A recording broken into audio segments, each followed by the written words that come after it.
आज मैं आप लोगों के सामने जो मोटिवेशनल वीडियो प्रेजेंट करने जा रहा हूं दोस्तों, ये हो सकता है कि आपके जीवन को बदलने वाली हो। क्योंकि बेवजह हम अपने जीवन में अपने को छोड़ दूसरों को बदकिस्मत या खुशकिस्मत का दर्जा देते हैं। जो इस कहानी से पता चल जाएगा कि बेवजह किसी को बदकिस्मत कहना हमारे जीवन के लिए कितना खतरनाक और धोखेबाज साबित होता है। आप लोग इस स्टोरी को शुरू से लेकर अंत तक सुनने का प्रयास कीजिएगा। मैं इस स्टोरी को एक अनोखे तरीके से कहने जा रहा हूं दोस्तों। तो स्टोरी मेरा शुरू होता है। बात शुरू होती है एक बहुत से भरे यात्रियों से, बस जो कहीं किसी मकसद से जा रही होती है। कहने का मतलब है एक बस में बहुत से पैसेंजर बैठकर कहीं जा रहे होते हैं।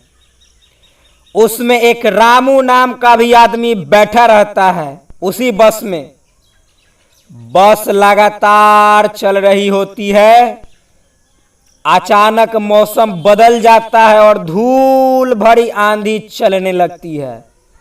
बहुत देर आंधी चलने के बाद अचानक बड़े जोर से बारिश होने लगती है।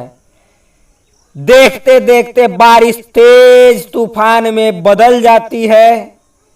चारों तरफ घनघोर अंधेरा छा जाता है और बादलों के गड़गड़ाहट के बीच भयंकर बिजली चमकने लगती है।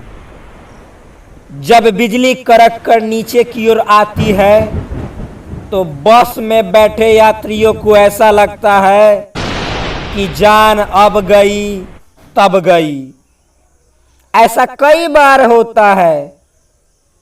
सबकी सांसें ऊपर की ऊपर और नीचे की नीचे रह जाती है।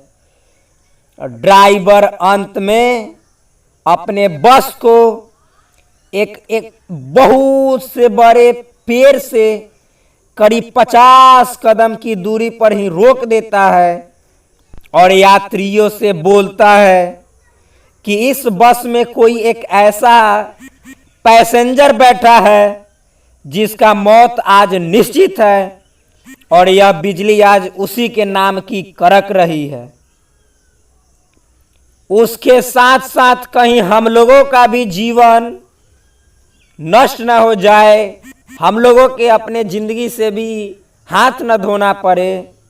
इसलिए मैं सभी यात्रियों से ये कहता हूं कि आप सभी यात्री बस से उतरकर उस पेड़ के पास जाइए और उसे छूकर बस में फिर वापस आकर बैठ जाइए।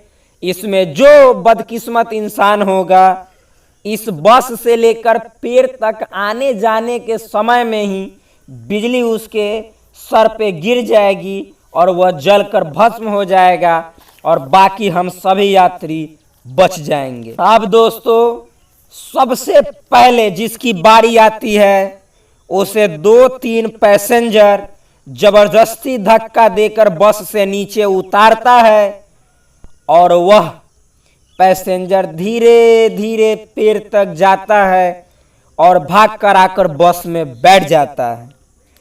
ऐसे ही एक एक कर सभी यात्री जाते हैं और भागकर आकर बस में बैठकर चैन की सांस लेते हैं और उनको लगता है कि ये बिजली हमारे मौत के लिए नहीं चमक रही है।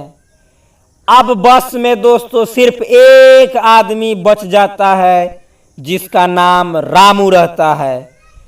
अब वह अपने आप के बारे में सोचता है कि लगता है ये बिजली आज मेरे ही नाम से कड़क रही है। आज मेरा मौत फिक्स है, निश्चित है। बस में बैठे बाकी यात्री उनको एक अपराधी की नजर से देखते हैं। उन सभी यात्रियों को ऐसा लगता है कि यह रामू आज उन सभी को अपने साथ साथ ले मरने वाला है। अब दोस्तों रामू को लोग जितने यात्री रहते हैं जबरदस्ती धक्का देकर बस से नीचे उतारते हैं।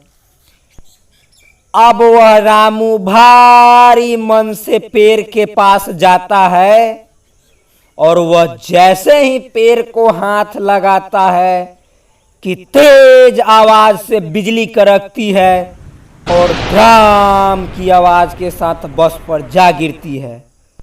देखते ही देखते बस धू धू कर जलने लगती है और उसमें बैठे सभी यात्री मारे जाते हैं।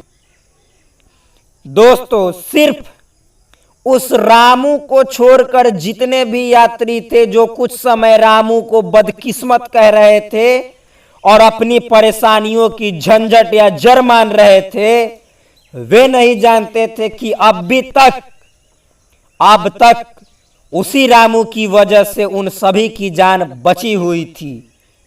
तो दोस्तों, अक्सर हम लोग अपनी परेशानियों और मुश्किलों की जिम्मेदारी किसी और के सर पे मढ़ देते हैं, जबकि कई बार हम जिसको अपनी परेशानियों का जड़ मानते हैं, झंझट मानते हैं, उसी की वजह से हम सुरक्षित रहते हैं। जिस तरह से उस रामू की वजह से उस बस के बाकी सभी यात्री तब तक सुरक्षित थे जब तक कि रामू उस बस में बैठा हुआ था। अतः हमें किसी को भी बेवजह बदकिस्मत या खुशकिस्मत इंसान का दर्जा नहीं देना चाहिए, नहीं तो हमारा भी हाल उस बाकी बैठे हुए बस में यात्रियों की तरह होगा और हमें भी अपने ज़िंदगी से हाथ धोना पड़ेगा।